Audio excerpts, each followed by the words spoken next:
prevention, taking care of yourself financially, health-wise, exercise, diet, drink water, stay away from anything white, sugar, salt, flour. Sodium is sugar and salt, or in that wheelhouse. All that bullshit. I don't think anybody talks enough about it. I mean, you get it on health food channels, but here we are talking about movies and books, and that's what we're talking about. I guess people forget, you only got one body, you got to take care of it. One mind, one life, one love. So, keep it real, drink water, sleep well, get some fucking exercise, fucking move. Mobility is human. Don't eat shit, and keep a positive mindset. Take deep breaths.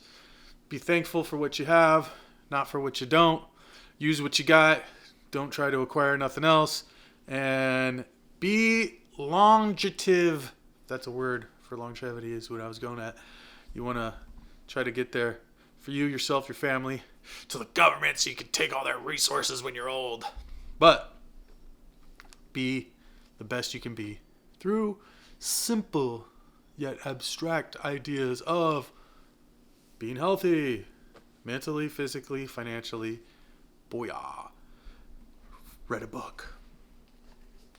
A poetry book. By Micah 9. My Kaleidoscope. This is great, dude. It's collection of lyrics. He writes like a poet, and super intricate, compiled in a way that you don't really get when you listen to it, and the skadoodle of delivery. Highly recommended. The last part of the book is the history of Project Blowed, Micah 9, Freestyle Fellowship, and it's really good. I would highly suggest picking it up. It's from Parker Pubs. Micah 9 stands tall in hip-hop history as an early innovator of freestyle rap, chopping and melodic jazz-influenced flows. It's a collection of verses, spans 30 years, and includes 69 songs. So, if you're into modern-day writing, people being dope at their craft, it's definitely something to check out. Also, saw a movie, Six String Samurai. This was in 4K. This is kind of a crazy little flick. Indie, like apocalypse, dudes being chased by fucking death and the Grim Reaper, and he's got a some guitar, and he's trying to get to Vegas to save the world or whatever. I don't know. It's done very indie. It's filmed in Death Valley. I liked it. I don't know. It's from the 90s, kind of not too talked about. That was from Vinegar Syndrome. Came with a little booklet, went over everything. But definitely, when you have a passion, trying to make magic happen. It was basically like a school film, and done in a way that you wouldn't think. 35 millimeter, and just fucking awesome. Also went to the movies and I saw Infinity Pool, which was nuts. That shit. So it's from the son of David Cronenberg, Brandon Cronenberg, and it's horror, thriller, mystery, people on a resort, the evils that men do with money, and a lot of the beauty of cinematography, the weird angles on cameras that we love, and lighting and gels, and crazy story. I don't know if people love it, but I thought it was really good.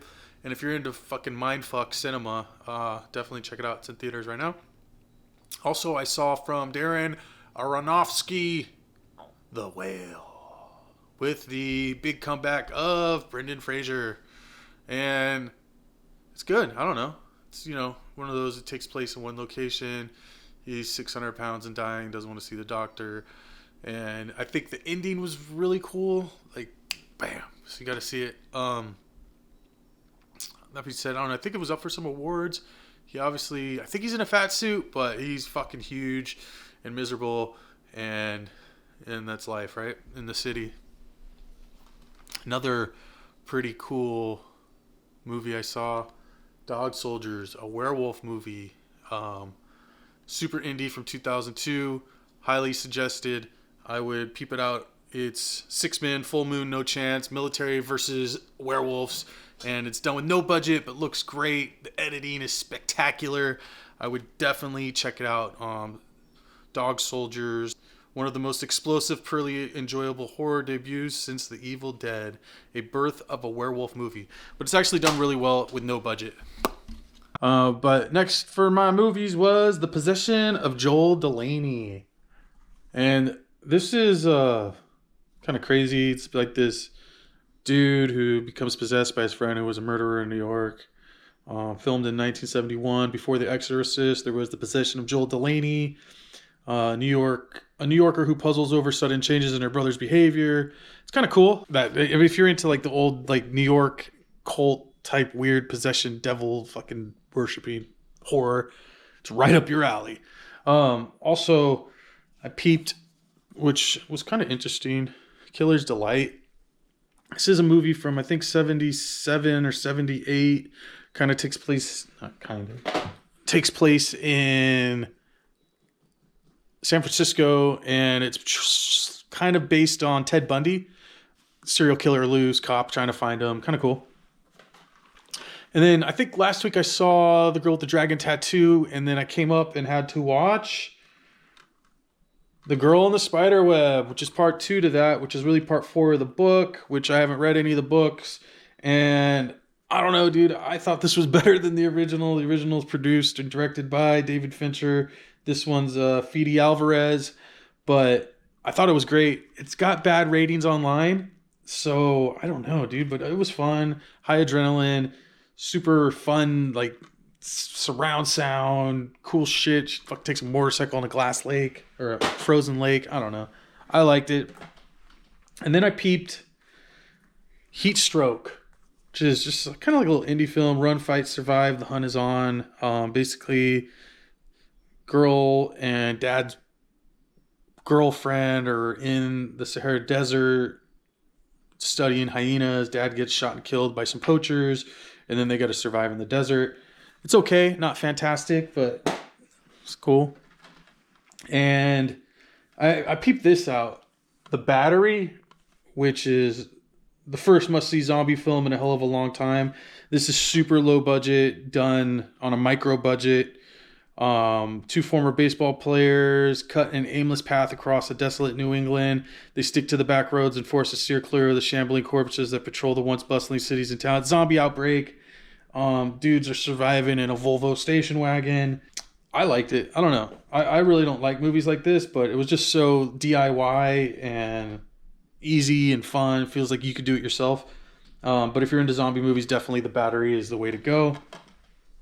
And I saw Dark Hearts, which there's a thin line between passion and obsession.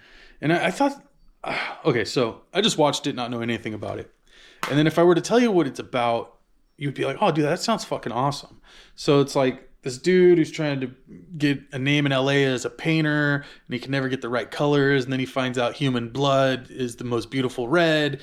And he starts like getting blood from himself, but then he needs more, and his girl, and then he's hiring homeless people. And the idea is fantastic, but I just don't think it was done well. I don't know. So, whatever. Dark Hearts. If you like it, indie, peep it out. That being said, try your hardest, do your best, stay humble, stay gracious, read more books, podcast Jebuth.